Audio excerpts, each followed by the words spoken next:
Da steht er. Ja, der wahrscheinlich teuerste Pössl-Kastenwagen, den ich kenne. Der Trenta 640 in einer ganz speziellen Ausführung. Hier vorne mit einem sehr, sehr interessanten Frontspoiler, der hier montiert ist. Könnte ein Schnitzer sein, aber ich denke, ja doch. Also auf jeden Fall extrem sportlich. Wir drehen heute am 15. Dezember 2020 beim Freistadt in Sulzemoos. Das ist der Spoiler, der Frontspoiler vom Trenta 640. Das Fahrzeug hat eine ausgestellte Frontpartie. Das sind so die Lufteinlässe, die hier an der Seite mit drin sind. Ziemlich interessant. Und dann noch Kotflügelverbreiterungen an der Seite mit drauf und rote Bremssättel, zeige ich mal gerade, die sind hier nochmal lackiert und schöne Leichtmetallfelgen, die der ganzen Sache eine unglaublich tolle Optik geben. Ein Trenta 640. Wir gucken uns das Fahrzeug gleich mal von innen an. Kann sein, dass es morgen rausgeht, deswegen mussten wir uns heute beeilen. Wir sind bei Glück in Sulzemoos. Ja, so sieht er von der Seite aus. Ich zeige es mal gerade. Und auch hinten die Bullaugenfenster. Da sind sie. Die man ja so von einem anderen Hersteller kennt. Und rote Bremssättel. Jetzt sieht man sie etwas besser. So, hinten, da sieht es eher noch ganz normal aus. Und innen können wir uns das Ganze ja mal anschauen. Richtig luxuriös mit einem Powermotor mit drin. Ja, vorne die Front, das ist der Dometic-Kühlschrank.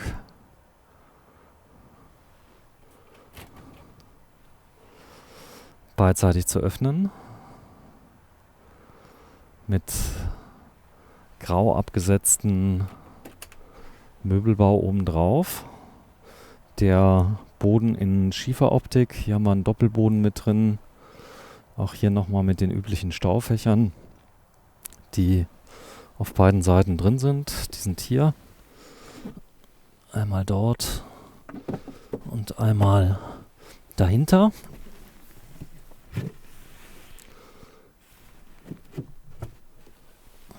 Und hier habe ich meinen Tisch, auch der in der Schieferoptik mit drin.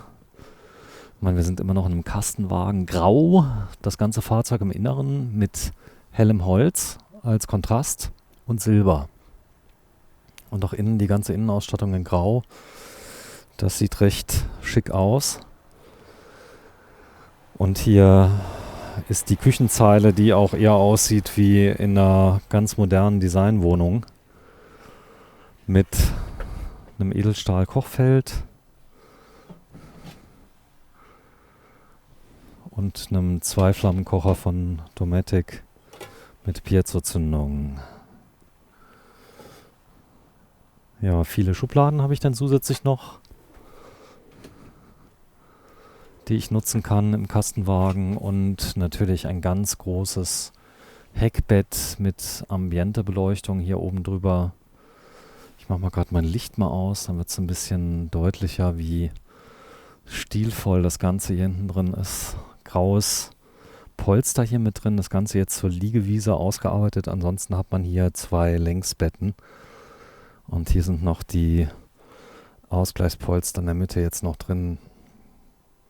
Die Bullaugen, das ist eben zur Verdunklung eine Einheit. Hier sieht man es ganz gut. Ich mache ein bisschen mehr Kontrastlicht rein. Und dann hat man auf der anderen Seite aber ein normales Fenster mit eingebaut. Also viel Platz auch zum Schlafen. Und Schränke durchgehend von vorne bis hinten. Natürlich für die Optik im Kastenwagen verlängert den Raum massiv. Fliegenschutz mit eingebaut.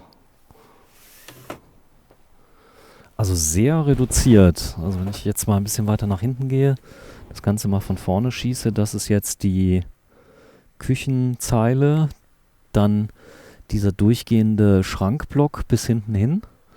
Sieht so aus. Und dann mein Aufstieg, der hier drunter ist mit dem aufgebauten Bett, das hier als Liegewiese dann nochmal verändert wurde. Hier vorne sieht man es, da ist jetzt noch eine Bretteinlage mit drin und da liegt dann die Verlängerung drauf. Schön. So, kommen wir mal zu dem Restlichen. Also hier habe ich nochmal eine Verkleidung, die hat so eine 3D-Optik mit drauf, die ist so leicht geriffelt. Das sieht man also hier recht gut. Und auch hier oben habe ich so eine Lederoptik oben an der Decke. Ein großes Heki. Zusätzlich nochmal überall hinten nochmal Rausfallschutz, damit die Kinder nicht abstürzen. Auch an der Seite. Gut, durch das Bullauge wird es ein bisschen schwieriger rauszuklettern als hier. Und Leselampen, Ablagemöglichkeiten und jede Menge Stauraum hier hinten. Ja, zum Waschraum. Ist auch da. Das ist der Waschraum mit Spiegel. Und Schrank dahinter. Hier ist das Waschbecken mit Toilette und Dusche. Und die Dusche, die wird abgetrennt über einen Duschvorhang. Kann auch nicht kaputt gehen, groß. Es sei denn, man hängt sich dran. Und hier wie im Cockpit vom Flugzeug ein Bullauge mit drin. Und zusätzlich nochmal ein Fenster zum Lüften, sodass ich richtig durchlüften kann. So, also hier habe ich ordentlich Platz und ja auch Spaß denn beim sich waschen. Dahinter verbirgt sich dann nochmal ein Schrank. So sieht's aus. Trenta 640. Ja, auch vorne automotives Design. Hier mit diesen Verkleidungen in Grau. Passen natürlich zur Seitenfarbe, fast das gleiche Grau. Und diese Einfassungen an der Seite, sodass das Ganze nicht also so ganz so derb aussieht. Den Tisch kann ich natürlich halbieren, kann den hier unten einhängen und dann wahlweise das Bett hier nochmal umbauen zum kleinen Notbett hierfür. So, hier ist die Heizung drunter und die Elektrik. Das Ganze macht einen extrem soliden Eindruck. Alles klackt so richtig schön rein und auch diesen Tisch kann ich hier an der Seite nochmal rausfahren. Und auch hier habe ich so den Übergang mit den Anpassungen sehr, sehr schön realisiert. Durch indirekte Beleuchtung, überall Ablagefächer, die hier drin sind. Und silberne Akzente. Ganz schick. Ja, das ist die Steuereinheit. Eine Truma Kombi mit drin, eine Do-Control mit eingebaut. Also recht voll ausgestattet. USB nochmal mit drin. Hier nochmal oben drüber ein großes Heki. Und das Front-Panoramafenster fehlt, hat natürlich auch einen Vorteil. Etwas weniger Windbelastung. Dafür haben wir jetzt hier ein ganz großes Navigationssystem mit drin. Das ja riesengroß ist, was also hier fast den kompletten, ich hoffe, man kann es ein bisschen gut erkennen, ist recht schwarz, aber es ist vorgebaut und nimmt also den Schacht auf und hat so ein Display fast so groß wie ein iPad. Das ist recht angenehm. Mal gucken, ob es Spannung hat, ohne Zündung. Nee, das ist aber jetzt nicht so schlimm. Ja, ich wollte es unbedingt mal filmen. Hier sind noch die Verdunklungssysteme eingebaut, jeweils in den Seiten. Also hier kann man sehen, die kann ich einfach rausklacken. Und das ist komplett hier integriert.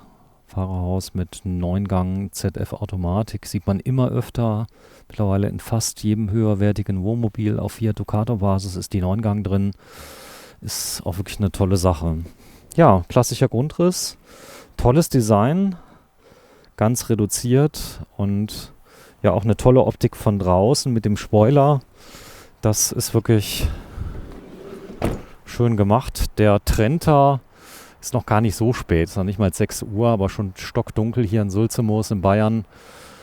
Ein sportlicher Fiat Ducato mit Frontspoiler von Schnitzer, 2,3 Liter, 160 PS Automatik. Also der geht richtig gut und diesem wirklich phänomenalen Spoiler mit drauf, der auch noch nach vorne ein bisschen vorgebaut ist. Ich hoffe, man kann es so ein bisschen sehen. Also es geht nicht glatt runter, sondern gibt dem Fahrzeug also eine unglaublich sportliche Optik. Ja, vielen Dank fürs Einschalten. Bis zum nächsten Mal. Tschüss.